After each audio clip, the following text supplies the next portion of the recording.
स्थायी समिति को 50 लाख रुपए तक की प्रशासनिक और वित्तीय स्वीकृति दी गई थी। इस बीच अधिकारियों ने उसी अधिकारी को सीधे 2 करोड़ रुपए का भुगतान करने की योजना बनाई थी, लेकिन प्रशासन द्वारा इस प्रस्ताव को लागू नहीं किया गया।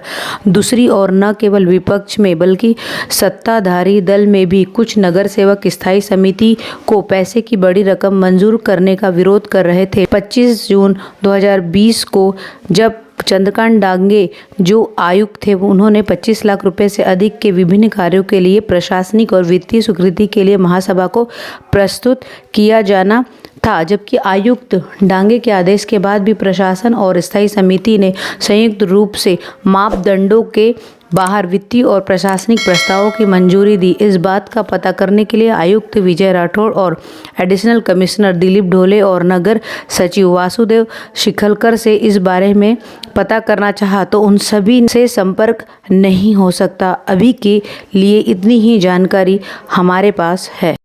महाराष्ट्र राज्य युवा कांग्रेस के प्रदेश अध्यक्ष श्री सत्यजीत तांबे ने मीरा भाईंदर का आज दौरा किया और उन्होंने कहा कि इस अवसर पर थाने और नवी मुंबई जैसे शहरों में संस्कृति और कला के क्षेत्र में एक अच्छा आंदोलन शुरू किया गया, लेकिन कोई सरल थिएटर नहीं है। उन्होंने कहा कि सबका साथ सबका धोखा ही भाजपा की नीति है। पेट्रोल और डीजल की कीमतों में बढ़ोतरी के खिलाफ शहर के मीरा रोड स्थित पुराने पेट्रोल पंप पर आंदोलन किया गया और इस अवसर पर महाराष्ट्र प्रदेश युवा कांग्रेस के अध्यक्ष श्री सत्यजीत तांबे ने शहर के उन नागरिकों के साथ बातचीत की जो पेट्रोल पंप पर पेट्रोल भरवाने आए थे।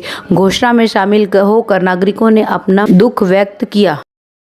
मीरा रोड ईस्ट में रेलवे लाइन से सटे इलाके में सुरक्षा दीवार नहीं होने से दुर्घटना की आशंका बढ़ गई है, इसलिए नगरपालिका प्रशासन इस पर ध्यान दे रहा है या नहीं ये तो बाद में ही पता चलेगा और स्थानीय लोग दीवार के तत्काल निर्माण की मांग कर रहे हैं। मीरा रोड पूर्वी क्षेत्रों में लोढ़ा मार्ग पर इस मार्ग के निकट पश्चिम रेलवे है, इसलिए रेलवे और नगरपालिका प्रशासन द्वारा इन दोनों मार्गों के बीच सुरक्षित दूरी बनाए रखने के लिए एक सुरक्षा दीवार बनाई गई थी। हालांकि इस मार्ग पर कुछ स्थानों पर कुछ काम के लिए दीवार को तोड़ दिया गया था और इसे फिर से बनाया नहीं जा सका था। इसके चलते रेलवे का रास्ता साफ क्षेत्र में दिखाई देता है, इसलिए किसी भी समय पटरियों पर आत्महत्या करने वालों के लिए दुर्घटना की संभावना बढ़ गई है।